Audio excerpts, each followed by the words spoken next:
Samedi 27 mars 2021, mesdames, messieurs, bonsoir. Merci de choisir E-Télé, les titres de cette édition.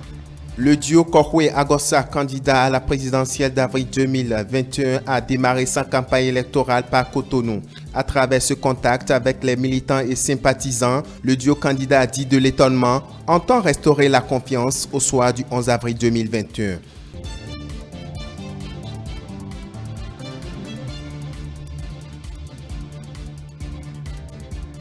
Conférence, podium et de discussion de la chaire UNESCO des droits de la personne et de la démocratie. C'était ce vendredi 26 mars 2021 en présence du recteur de l'université d'Abomey-Calavi, Maxime Dacruz, et bien d'autres autorités.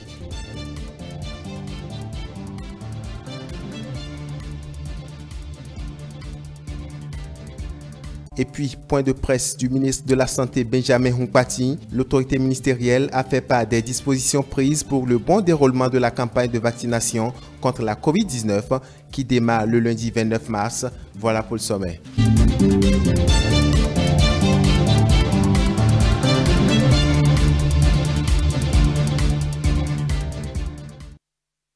Bienvenue à tous. Lancement officiel de la campagne du duo Djemba Hunkpe ce vendredi 26 mars 2021 au stade Achokoma de Djougou. C'est devant une foule immense que le duo a exposé sa motivation à gouverner la cérémonie. La cérémonie, a connu la présence de plusieurs sages et autorités de la commune. Céline Bovi pour l'Est ça aussi.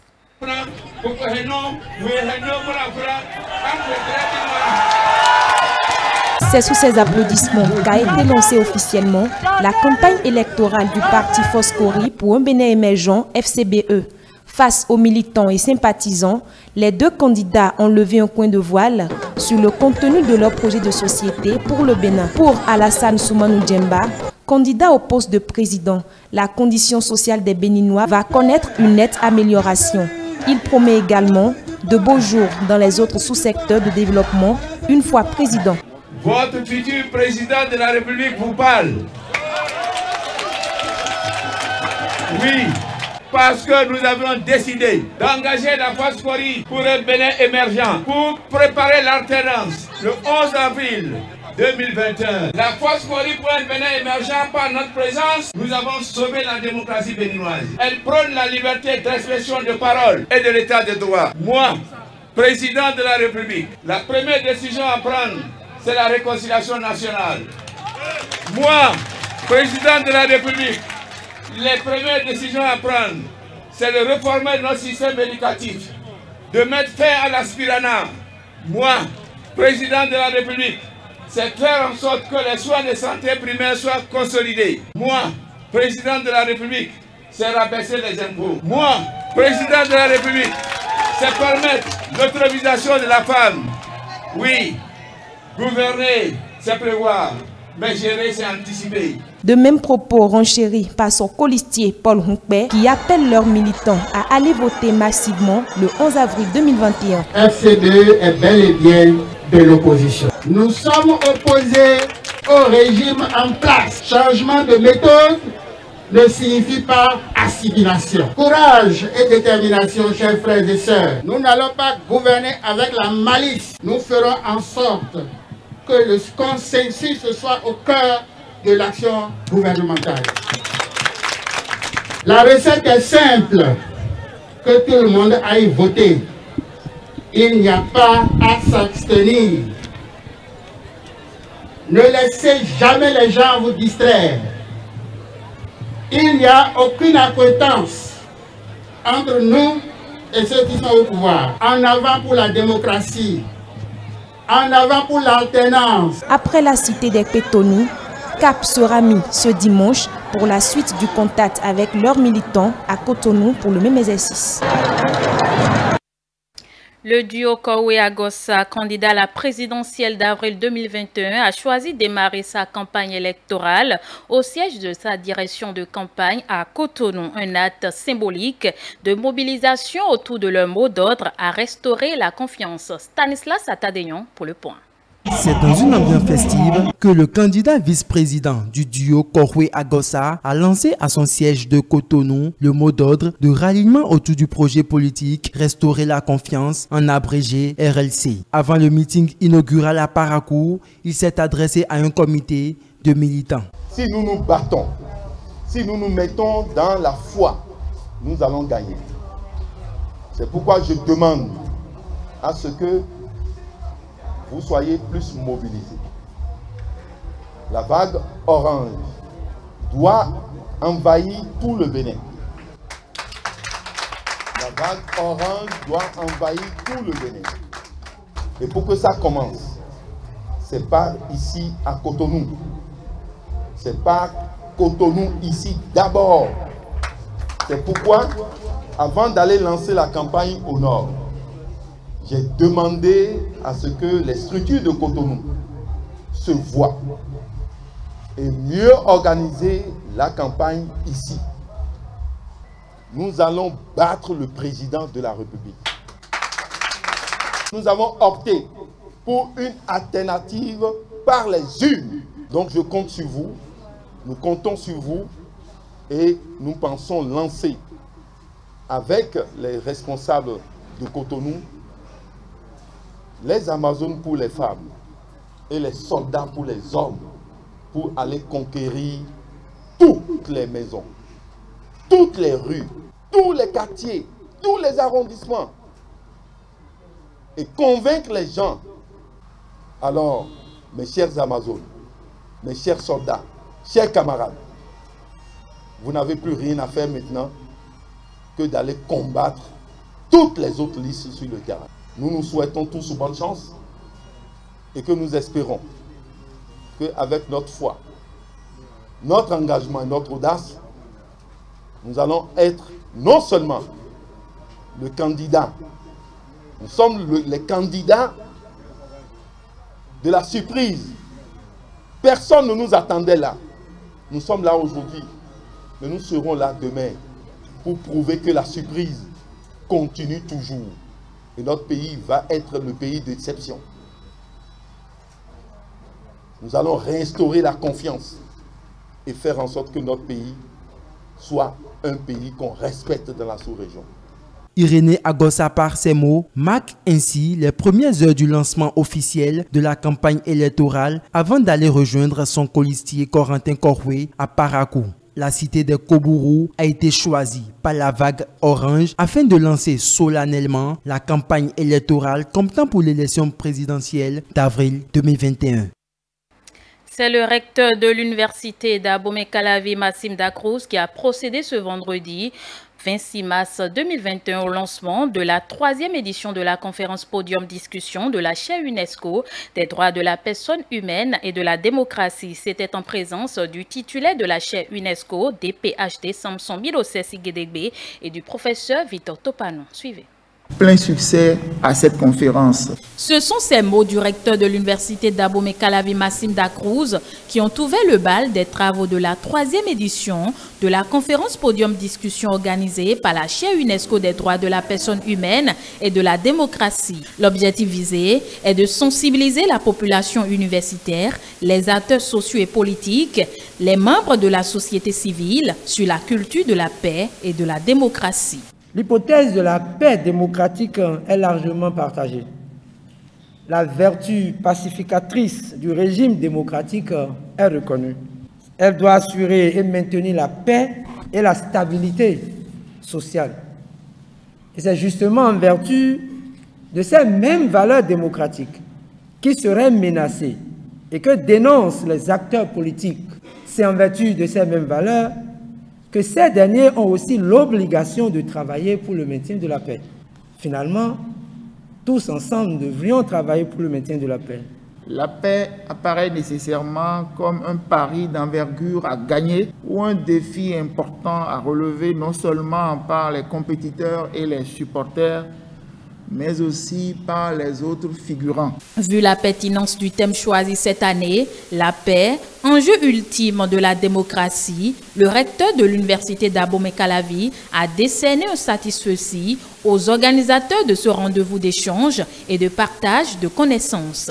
La chaire UNESCO des droits de la personne humaine et de la démocratie de l'UAC joue, à travers le présent creuset, une harmonieuse partition qui permet aux artistes, à leurs fans et aux autres spectateurs d'esquisser des pas de danse électorale à une cadence paisible et respectueuse des principes démocratiques. À travers une communication inaugurale portant sur le thème « Le cadre légal de contestation des élections au Bénin », le professeur Victor Topanou est revenu sur les principales modifications qui ont été apportées à la Constitution du 11 décembre 1990 en ce qui concerne aussi bien l'élection présidentielle que les élections législatives. En ce qui concerne l'élection présidentielle, les principales modifications sont inscrites aux articles 43 et 44, l'article 43 insérant le principe du duo et l'article 44 insérant le principe de parrainage.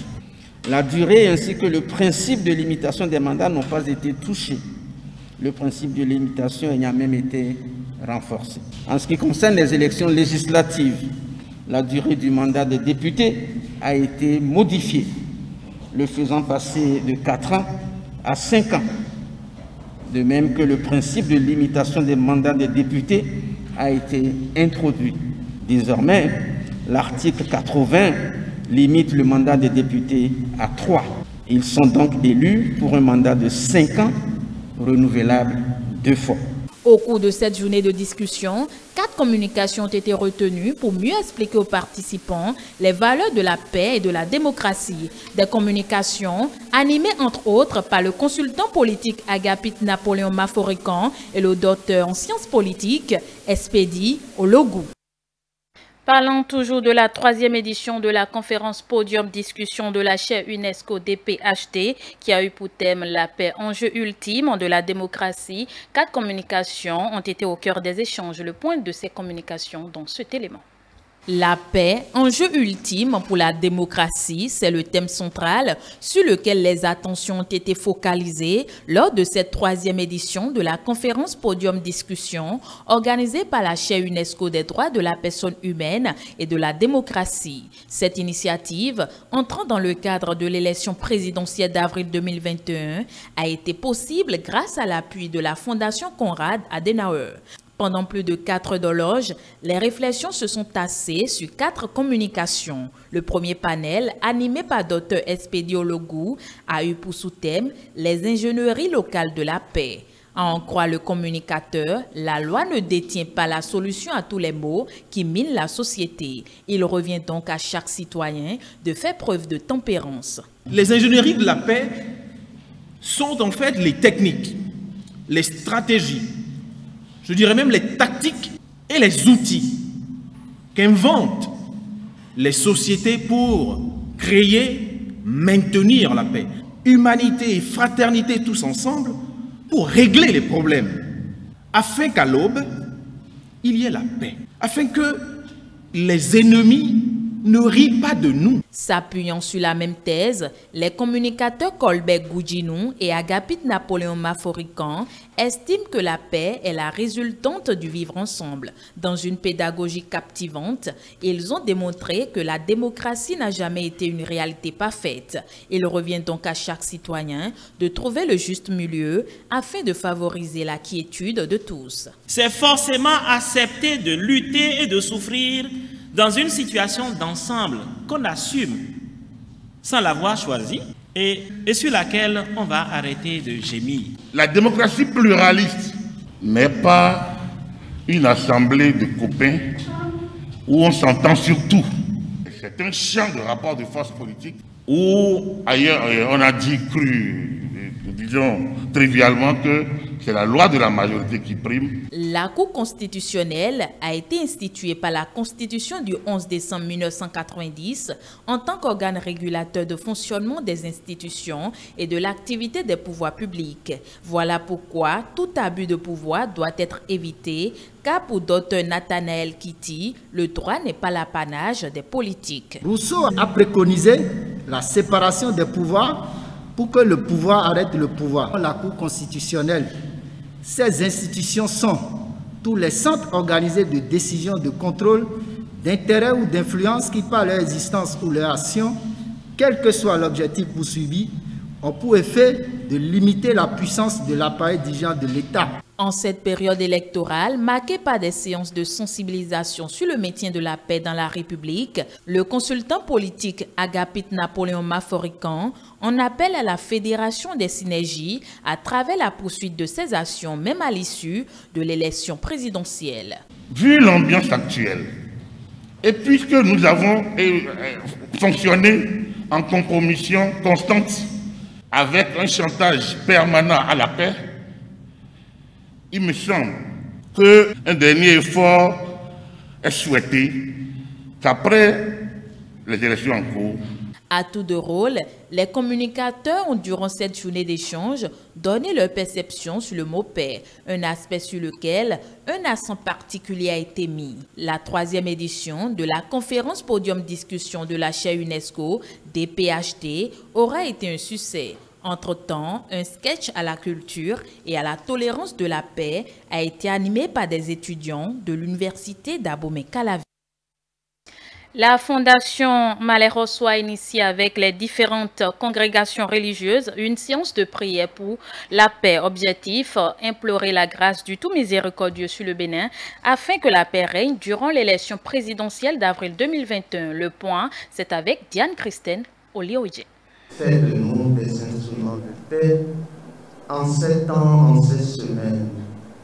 Accorde-nous la grâce de bénir, de nous retrouver dans la joie au lendemain de ces élections. C'est ainsi que des prières ont été dites par toutes les confessions religieuses afin que le Tout-Puissant touche le cœur de chaque acteur politique, de chaque citoyen, afin qu'il soit animé des intentions concourant à la préservation de la paix. Cette séance de prière initiée a été organisée sur instruction du président d'honneur de la Fondation Malherosso, El Hadj Karim Da Silva. Ce que nous faisons, nous le faisons parce que nous y croyons. Nous sommes dans un pays laïque. Nous devons tout faire ensemble, vivre ensemble, prier ensemble. La paix, c'est la première de toutes choses. Quand on ne l'a pas, on n'a rien. Notre pays est un pays béni par le Seigneur. Soyons prudents et soyons vigilants. Nous devons, partout où nous serons, prier, demander à l'Éternel la paix, la paix, la paix, et rien que la paix. Je ne peux pas être réfugié dans mon propre pays, je ne le veux pas. Éviter la violence, garder la patience, partager l'amour et la paix, l'amour pour tous, la haine pour personne. Cette cérémonie de prière qui visa à attirer l'attention des hommes politiques sur l'esprit de paix que les Béninois doivent cultiver en cette période électorale a été l'occasion choisie par ces chefs religieux pour appeler les acteurs politiques à cultiver la paix. Nous entendons dans les cieux, d'autres cieux, que c'est la guerre des religions qui cause tout problème à tout un pays. Mais au Bénin, Inch'Allah, nous n'avons pas ce problème. Je sais que Dieu ne ment pas. Il a accepté nos prières. C'est la politique qui ment. Ainsi donc, j'invite son Excellence, Monsieur le Président Patrice Talon, Monsieur le Président Yahi Boni, Monsieur le Président Nicéphore Soglo. La paix, la paix, la paix est là. S'ils se réunissent, je crois que les tensions vont rester à terre. Et nous irons dans les élections apaisées, dans la joie, dans la paix. Chaque fidèle des différentes congrégations est donc invité à sensibiliser ses proches et voisins pour qu'une atmosphère de paix règne au Bénin en cette période électorale. Le ministre de la Santé, Benjamin Hunkpatien, a donné un point de presse ce vendredi 26 mars 2021.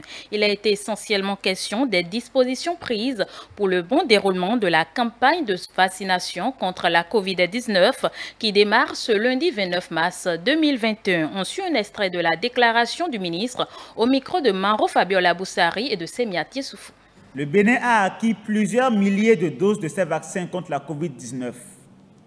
Tous ces vaccins contre la COVID-19 retenus par le Bénin ont préalablement fait l'objet d'une étude minutieuse par les comités techniques compétents qui se sont assurés de la fiabilité des données d'efficacité, de qualité et de sécurité disponibles sur ces vaccins.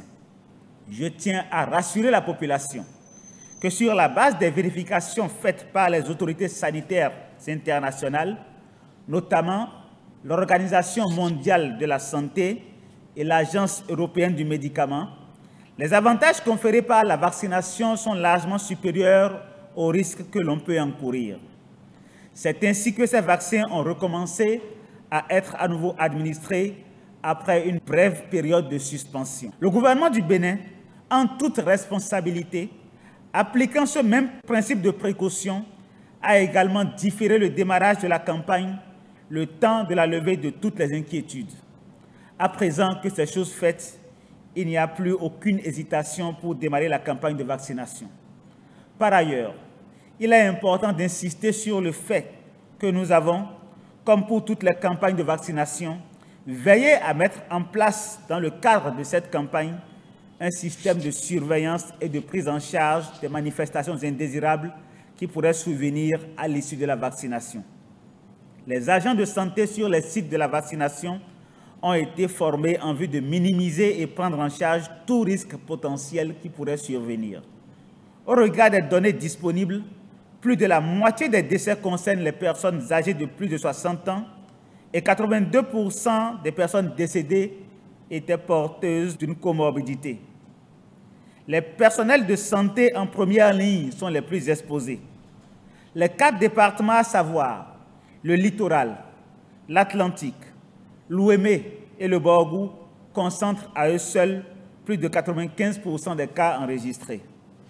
En se fondant sur ces 2 éléments scientifiques et tangibles, le ministère de la Santé a proposé au gouvernement qu'il a adopté une stratégie de vaccination. La première phase de vaccination s'intéressera donc aux cibles résidant surtout dans les 4 départements cités plus haut et répondant à l'un des critères suivants: être un personnel de santé, avoir une maladie comme l'hypertension artérielle, le diabète, l'asthme, la drépanocytose, une maladie cardiaque ou autre. Être âgé de plus de 60 ans. Dès la semaine prochaine, 78 sites de vaccination seront ouverts dans les 4 départements pour enregistrer et vacciner toutes les personnes éligibles et désireuses de s'offrir une protection vaccinale. Les autres départements auront également des sites dédiés au personnel de santé de première ligne. Je voudrais inviter et encourager toutes les personnes éligibles à se rendre sur les sites qui seront communiqués par voie de presse pour recevoir des informations plus précises. Des agents de santé dédiés vont se rendre disponibles pour les renseigner et les guider. Je voudrais enfin rassurer l'ensemble de la population que d'autres livraisons de vaccins sont attendues et nous permettront de couvrir progressivement l'ensemble de la population. Nul ne sera laissé pour compte. Les professionnels des médias des départements de l'Atlantique et du littoral sont désormais mieux outillés sur la notion d'éco-citoyenneté. Ils ont en effet bénéficié à Ouidah d'un atelier de formation initié à leur profit, une initiative du ministère du Cadre de vie et du Développement durable. Aziza Chamon, Prudence, Koussouran. La promotion de l'éco-citoyenneté dans les départements de l'Atlantique et du littoral, c'est autour de cette thématique qu'ont été conviés les journalistes et communicateurs des 2 départements. Conscients du rôle majeur que joue le 4e pouvoir, les responsables du ministère du Cadre de vie et du Développement durable ont mis les bouchées doubles pour la réussite de la tenue du présent atelier de formation qui, selon les organisateurs, poursuit un objectif. L'objectif visé par cet atelier est de créer une synergie d'action entre la direction de la promotion de l'éco-citoyenneté et les hommes des médias. Il est donc impérieux pour nous de vous solliciter afin que vous puissiez vous joindre à nous pour donner plus de visibilité à cette notion, accompagner véritablement la direction dans toutes ses composantes et activités qu'elle organisera à chaque fois et toutes les fois. Votre présence témoigne donc du partage des informations sur la problématique de l'éco-citoyenneté et des actions que nous mènerons ensemble. Car vous serez désormais notre porte-parole auprès des populations afin de témoigner avec nous de la question. Vu qu'à l'issue de cette formation, vous aurez suffisamment de la matière pour mieux nous défendre. Pour plus de crédibilité, la direction de la promotion de l'éco-citoyenneté propose avec vous de poser des actions concrètes visant à ce que chaque citoyen, par l'éco-citoyenneté, ait conscience de son mode de vie, de son milieu de vie, de la nécessité de le maintenir propre et de développer au quotidien les bons gestes éco-citoyens. L'accent sera donc mis sur les ménages, car c'est de la cellule familiale que chaque citoyen se fait éduquer et évolue progressivement dans la communauté. Vecteur important par excellence de l'accompagnement dans la dissémination des pratiques éco-citoyennes, il est beaucoup attendu de ces professionnels des médias, selon la représentante du ministère du Cadre de vie et du Développement durable. La particularité que revêt ce partenariat pour vous est que vous allez devoir non seulement incarner l'éco-citoyenneté chacun et tous, mais aussi faire rayonner ce comportement-là. Il ne s'agira plus uniquement d'informer les populations sur telle ou telle pratique à adopter ou comportement, mais il s'agira aussi de promouvoir les modèles économiques qui émergent de tels comportements. Il s'avère donc capital de renforcer vos connaissances et capacités en la matière pour que vos productions d'émissions et d'articles sur l'éco-citoyenneté aient du contenu d'intérêt pour les concitoyens. Une fois de retour dans leurs différentes rédactions, les hommes de la plume, du micro et du papier sont donc appelés à jouer efficacement leur partition afin que les habitudes dans le rang de la population changent efficacement en ce qui concerne les valeurs d'éco-citoyenneté. Ainsi se referme cette édition. Merci de l'avoir suivi. Retrouvez à 20h la rediffusion de votre émission Palabre citoyenne. À 20h30, parole aux candidats. Vous pouvez toujours nous suivre sur nos différentes plateformes digitales www.etélébenin.com ou retrouvez-nous sur YouTube et Facebook eTélé Bénin tout simplement. Bonne suite de programmes sur eTélé, la chaîne de l'excellence.